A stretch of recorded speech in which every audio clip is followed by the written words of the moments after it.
Hello दोस्तों, कैसे आप लोग? उम्मीद है सब अच्छे होंगे, सब बढ़िया होंगे और आप लोग जो अपनी मेहनत है, जो अपनी प्रिपरेशन है, वो पूरी ईमानदारी से कर रहे होगे, ऐसा मैं उम्मीद करता हूँ। और ये वीडियो आप लोगों के लिए रहने वाली है, दिल्ली पुलिस के रिगार्डिंग रहने वाली है और काफ़ी हेल्पफुल रहेगी हमेशा की तरह। तो जो भी पहली बार इस चैनल को देख रहा है, मेरे को देख रहा है, वो प्लीज़ जाके चैनल को सब्सक्राइब कर लो और ज़्यादा से ज़्यादा वीडियो को शेयर किया करो, ताकि ये इन्फॉर्मेशन बाकी लोगों के लिए भी अवेलेबल हो पाए। ठीक है, देखो एक इन्फॉर्मेशन आप लोगों के लिए और प्रोवाइड करवा देता हूँ मैं, कि जिनसे घर पे पढ़ाई नहीं हो रही है, फोकस नहीं कर पा रहे हो, फोन में ज्यादा लगे हुए हैं, तो रेवाड़ी के अंदर मेंटर 365 नाम से एक गुरुकुल है, वो खुला है। तो वहां पर आप जा सकते हो। ठीक है, सौरभ सर हैं, उन्होंने ये गुरुकुल है ये ओपन किया हुआ है। तो कोई ऐसे बाउंडेशन नहीं है, आप लोगों को अगर अच्छा लगे कैंपस तो आप जा सकते हो। अगर आपको ये लग रहा है कि मैं वहां पर पढ़ाई कर सकता हूँ तो आप लोग जा सकते हो। वहां पर रहना, खाना, लाइब्रेरी की सुविधा, ठीक है, टाइपिंग वगैरह और जो भी है फिजिकल एक्टिविटी, वो सारी चीजें करवाई जाएंगी। मतलब एग्जाम को ध्यान में रखते हुए सारी चीजें हैं, वो आपकी सारी सारी चीजें वहां पर फॉलो की जाती हैं। और फोन का यूज है वो वहां पर अलाउड नहीं है, मेन बात ये। तो आप ज्यादा टाइम तक वहां पर पढ़ाई कर सकते हो। जिसको भी कोई भी क्वेरी हो, कोई भी कुछ पूछना हो, तो नंबर दे रखा स्क्रीन पर, वहां पर आप लोग उनसे बात कर सकते हो, कांटेक्ट कर सकते हो। काफी इंफॉर्मेशन है इस सिंगल वीडियो के अंदर। एक तो आपके नोटिफिकेशन से रिलेटेड, नॉर्मलाइजेशन से रिलेटेड, एग्जाम से रिलेटेड, कब आपका एग्जाम होगा, और उसके पैटर्न से रिलेटेड। मेन मुद्दे चार ही थे, ठीक है, उनसे रिलेटेड है। तो पहला मैं नोटिफिकेशन से रिलेटेड बता देता हूँ। देखो 2 तारीख बताई गई थी कि 2 तारीख को आपका नोटिफिकेशन है वो जारी हो सकता है।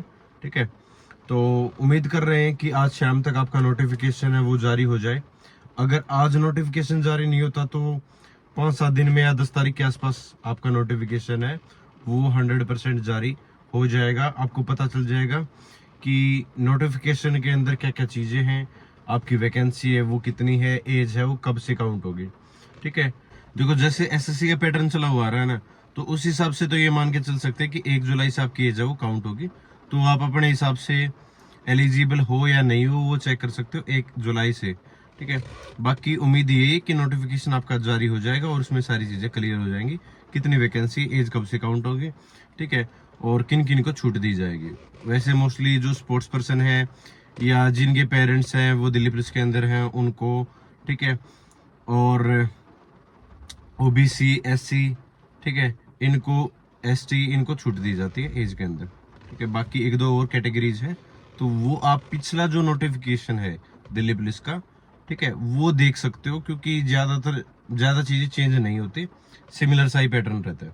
ठीक है, तो अभी बात करते हैं नॉर्मलाइजेशन से रिलेटेड, कि नॉर्मलाइजेशन से रिगार्डिंग क्या बातें हुई। जो एसएससी के चेयरमैन है ना, उनसे क्या बात हुई, क्योंकि जो एग्जाम है वो एसएससी कंडक्ट करवाएगी, एडिक्यूटी है उसके थ्रू। ठीक है, तो पैटर्न है आप लोगों ने देख लिया होगा जिन्होंने अभी तक एग्जाम में जो स्टेनो के अंदर जैसे क्वेश्चन आए थे, ठीक है, जीएस के किस तरीके से क्वेश्चन पूछे गए थे या ज्योग्राफी के कैसे क्वेश्चन आए थे, अगर अभी तक नहीं देखे हैं तो मेरा टेलीग्राम ग्रुप है दिल्ली कॉप व्लॉग के नाम से ही, ठीक है, मैं मेंशन भी कर दूंगा स्क्रीन पर, आप वहां पर ज्वाइन कर सकते हो। और वहां पर मैं पीडीएफ है वो आपको प्रोवाइड करवा दूंगा, जीएस की, ज्योग्राफी की और मैथ की, रीजनिंग की, इस तरीके से। तो आप अपना जो पैटर्न है वो देख सकते हो। तो नॉर्मलाइजेशन से रिलेटेड क्वेश्चन पूछा गया था कि अलग अलग शिफ्ट के अंदर जैसे एग्जाम होता है, मोस्टली जैसे दिल्ली पुलिस का एग्जाम होगा काफी शिफ्ट के अंदर होगा, क्योंकि काफी बच्चे उसके अंदर बैठेंगे। और जो भी प्री एग्जाम होता है बाकी और एग्जाम का भी, उसके अंदर किस तरीके से नॉर्मलाइजेशन है, ठीक है, वो आप करोगे या जो पहले नॉर्मलाइजेशन चलता आ रहा था उसी हिसाब से करोगे। तो उन्होंने बताया कि नॉर्मलाइजेशन का नया फार्मूला या नया विकल्प है वो हमने तैयार किया। वो किस तरीके से तैयार किया है, पहले क्या होता था, अगर मान लो 10 शिफ्ट के अंदर एग्जाम होता था तो एक शिफ्ट को बेस शिफ्ट मान लिया जाता था और उसी हिसाब से बाकी शिफ्ट का नॉर्मलाइजेशन होता था।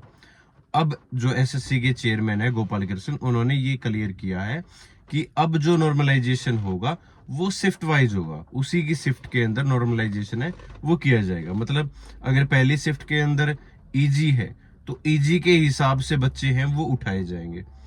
सेकंड मान लो जो शिफ्ट है वो हार्ड थी, तो उसमें से अगर मान लो जैसे 5% बच्चे सिलेक्ट करने हैं तो वो सभी शिफ्ट से 5-5% है वो सिलेक्ट किए जाएंगे।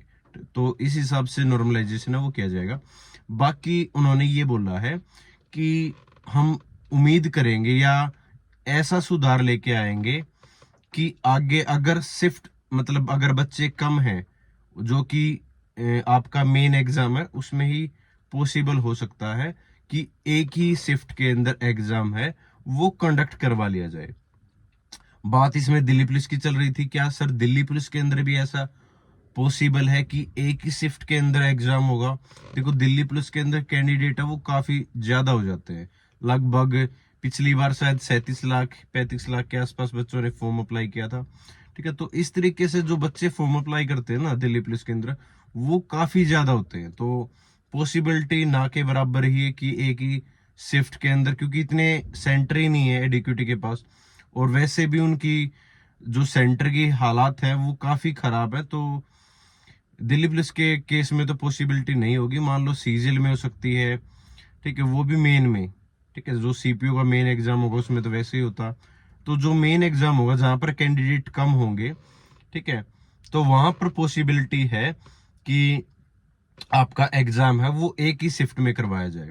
दूसरा, जो सेंटर आते थे जैसे दिल्ली पुलिस के भी सेंटर आते हैं, वो अलग अलग स्टेट के अंदर आते हैं। तो उन्होंने ये कहा है कि हम कोशिश करेंगे कि 90% से ज्यादा बच्चों का जो एग्जाम सेंटर है वो 200 किलोमीटर या 200 किलोमीटर से भी कम 100 किलोमीटर की रेंज तक हम प्रोवाइड करवा पाए। ठीक है, ये चीजें उन्होंने बोली है।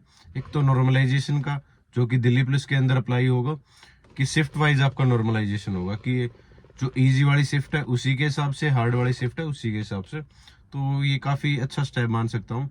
दूसरा, आपका एग्जाम सेंटर ज्यादा दूर नहीं आएगा, आपकी जो प्रेफरेंसेस है उसी के हिसाब से।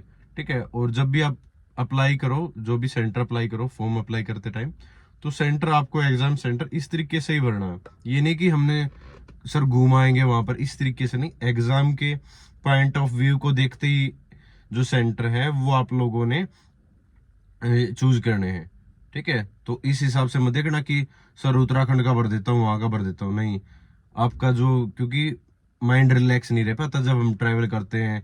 ठीक है, और उसमें काफी हमारा जो टाइम है वो भी वेस्ट चला जाता है। तो ऐसा करना कि आसपास अपना दिल्ली वगैरह का या कहीं इस तरीके से सेंटर है वो आप लोगों ने भरना है, अपने आसपास के एरिया का, जहां से भी आप बिलोंग करते हो। ठीक है, तो दूसरी चीज ये थी कि आपका जो एग्जाम सेंटर है वो पास करने की उसमें है। और तीसरा, ये जो मेन पॉइंट था ये था आपका एक ही शिफ्ट के अंदर।